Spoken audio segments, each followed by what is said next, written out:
Presentation overview. First of all, my name is Elizabeth Perez, and I will be reporting on the Dayaw episode 2. This is the Mito Cuento Music. So, for a deep with a clarity and depth on this episode, I will be starting with the presentation overview, which is the title. So, this is gonna for this part. I'll just show you the roadmap for my discussion. This is the episode content deep dive, the social anthropological analysis, and connecting programs to literature. So the first part is usually focuses on the this usually focuses on the or on unpacking themes of the myth, the story, and the music in indigenous Filipino culture, oral culture.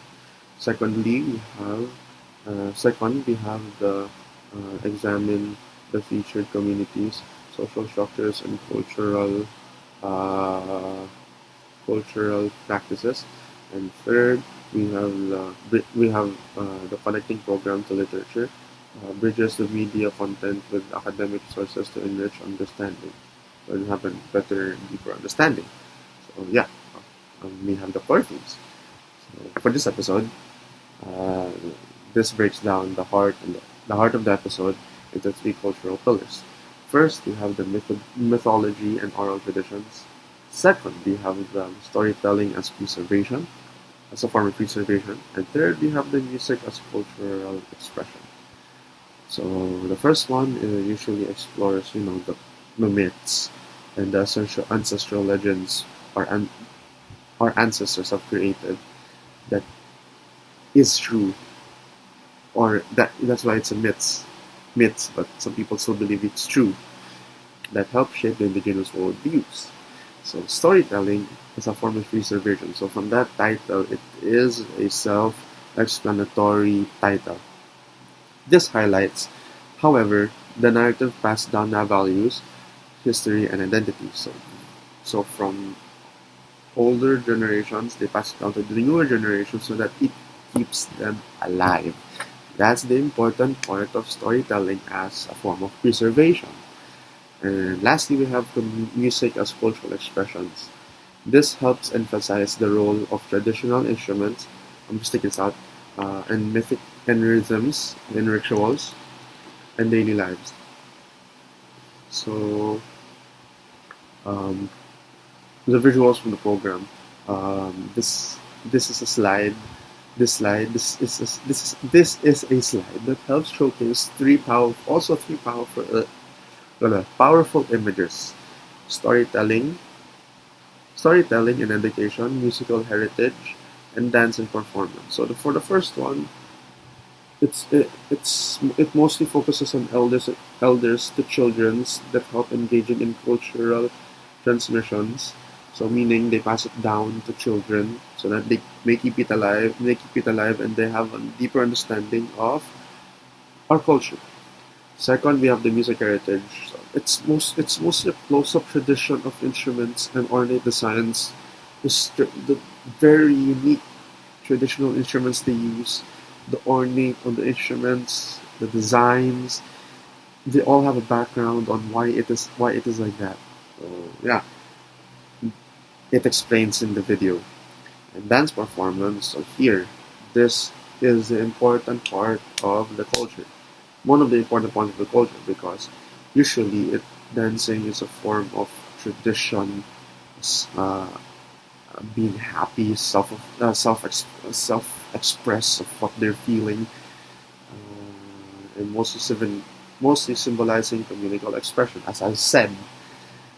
Next, we have the social anthropological analysis. So this is going to be a short explanation. This section usually zooms into the featured, indigenous community.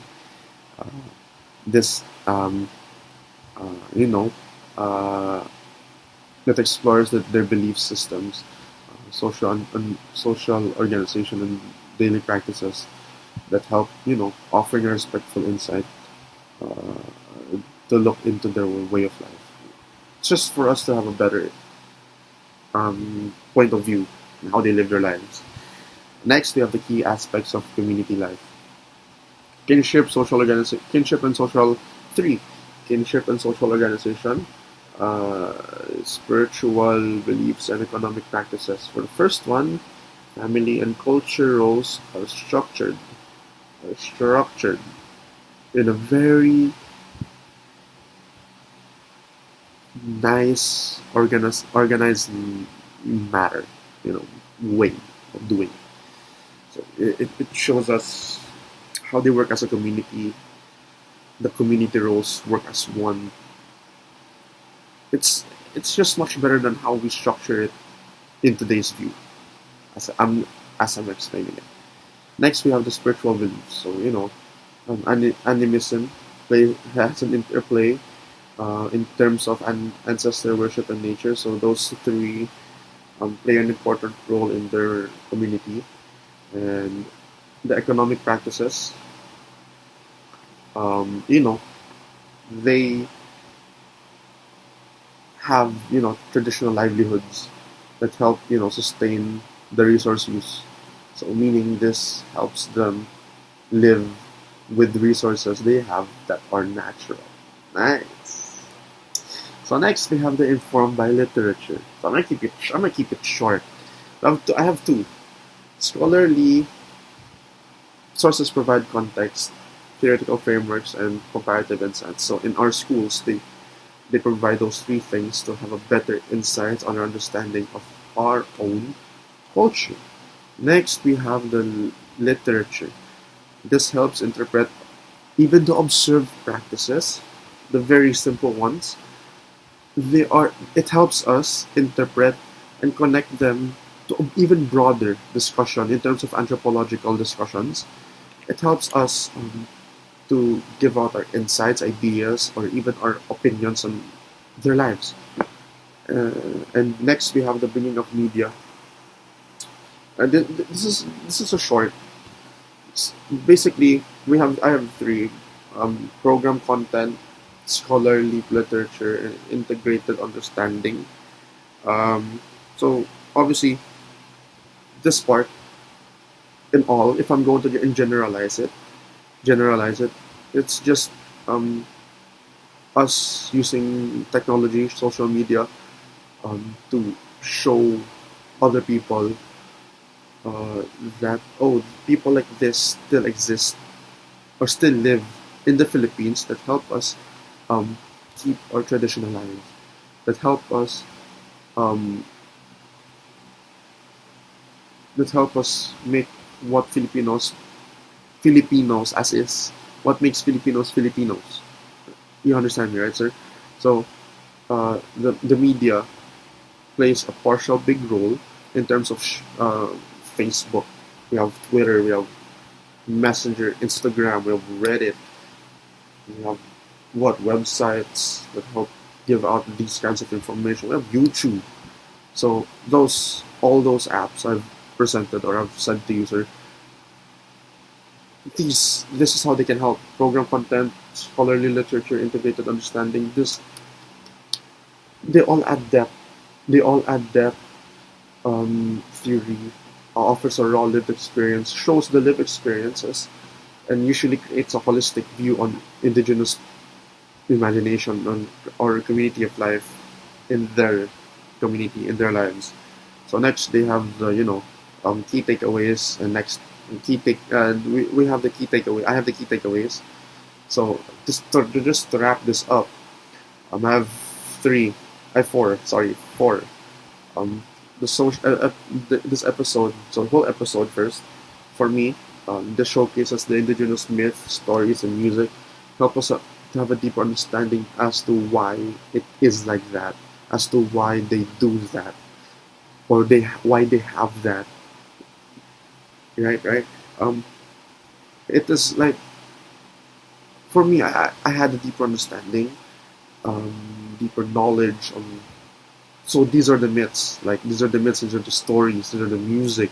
It's beautiful. This is what makes Filipinos Filipinos, right? And next we have the social anthropological lens.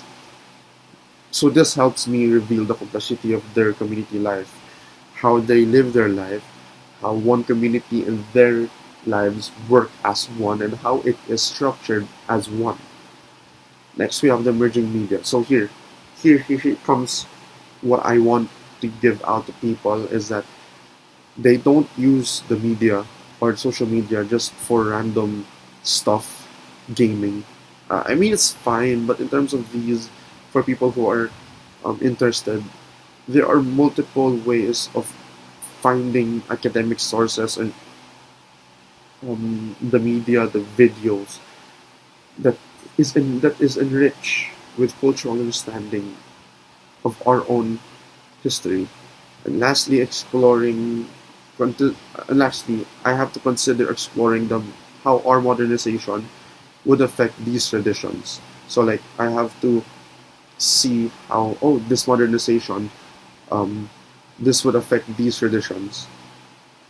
I have to um, understand how it would affect the traditions we have. So my name is Alvin Perez. This is my um, report on Dayaw, Mito, Cuento, Musica. So when this is episode 2. Sorry, 2. Bye, sir.